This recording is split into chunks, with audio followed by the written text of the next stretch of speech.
بسم اللہ الرحمن الرحیم۔ صبر کرنا جتنا مشکل لگ رہا ہے نا، دیکھنا اس کا اجر اتنا ہی خوبصورت ہوگا کہ ان اللہ مع الصابرین، بے شک اللہ صبر کرنے والوں کے ساتھ ہے۔ اللہ تمہارا نصیب اپنی مرضی سے لکھ چکا ہے، اور جو دعا تم ابھی مانگ رہے ہو وہ بھی اسی نصیب کا حصہ ہے۔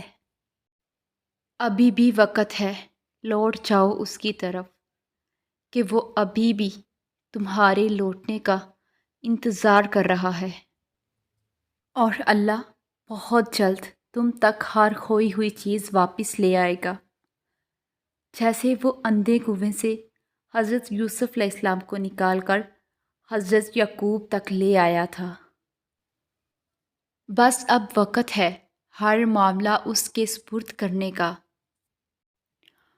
اور پھر تمہیں اللہ کے کن کی طاقت ہر شے پر باری نظر آئے گی۔ معجزے ہوتے ہیں، دعائیں سن لی جاتی ہیں، زخم بر دیے جاتے ہیں، دل جوڑ دیے جاتے ہیں، کن فرما دیا جاتا ہے۔ صرف ایمان، توکل اور صبر کی بات ہے۔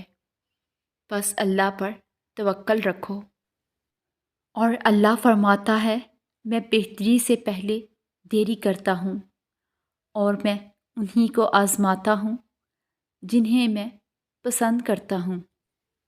تم نے جو رو رو کر مانگی ہیں دعائیں، مبارک ہو کہ انہیں قبولیت کے لیے چن لیا گیا ہے۔ ابھی تو تم سوچ رہے ہو کہ قبول نہیں ہو رہی، چھوڑ دو، حالانکہ تمہاری دعا تو عرش پر سنی جا چکی ہے۔ آپ سجدے میں روئیں اور دعا رد ہو جائے، ایسا میرے اللہ کے ہاں ہو ہی نہیں سکتا۔ اور دیکھنا تم، اللہ کی مدد آئے گی، اور وہ ایسی مدد کرے گا تمہاری جہاں سے تم کبھی گمان بھی نہیں کر سکتے تھے۔ پھر وہ وہاں سے عطا کرے گا، اور تم شکر کرتے کرتے تھک نہیں پاؤ گے، اور تمہیں پتہ چل جائے گا کہ جب وہ دینے پہ آتا ہے تو اپنے بندے کو بے لوث دیتا ہے اور بے حساب دیتا ہے۔ بے شک اللہ ایک کن سے ناممکن کو ممکن میں بدلنے پر قادر ہے۔ اور جب آپ لوگوں کے انکار کے بعد بھی اللہ پر یقین رکھتے ہیں تو پھر معجزے ہوتے ہیں، رکاوٹیں وسیلہ بن جاتی ہیں، اور مقدر کی لکیریں بدل جاتی ہیں۔